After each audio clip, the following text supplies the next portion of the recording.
በሌሎች ፊት በጣም ምርጥ መሆናችሁን ለማሳየት አትሞክሩም፣ አትጨነቁም። እውነቴን ነው የምነግራችሁ። ቢ ዮርሰልፍ ራሳችሁን ሁኑ። ራሳችሁን ሆናችሁ በራሳችሁ ዓለም ስትኖሩ ሰዎች ያንን ማየት ይችላሉ።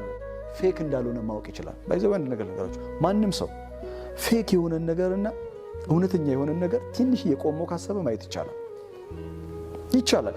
በቴሌቪዥን ቀርበው በቴሌቪዥን ቀርበው ልክ ነው አሁን እያያችሁ ነው አይደለ? በቲቪ በዩቲዩብ በቴሌቪዥን ውስጥ የሚናገረው ሰውዬ ከልቡ ነው ወይስ አይደለም? የሚናገረውን ነገር ያምንበታል ወይስ አያምንበትም? የሚፈልገው ዝነኝነት ነው ወይስ የእውነት ሐሳብ ማሻገር ነው? በደንብ ያስታውቃል። በደንብ ልብ ብለህ ከሰማውና ካዳመጥከው። ሌላችሁ የፈለኩት ነገር ምን መሰለህ? በህይወት ውስጥ ለማንም ሰው ማንነታችሁን ጥሩ እንደሆነ እንዲያውቅላችሁ ለማድረግ አትድከሙ።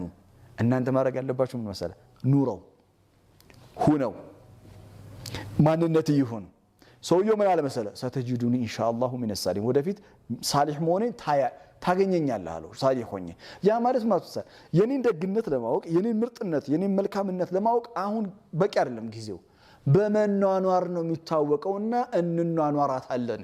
ስንኗኗራት ያ ረብ ሚነ ሳሊሒን መሆኔን የዛኔ ታውቃለህ።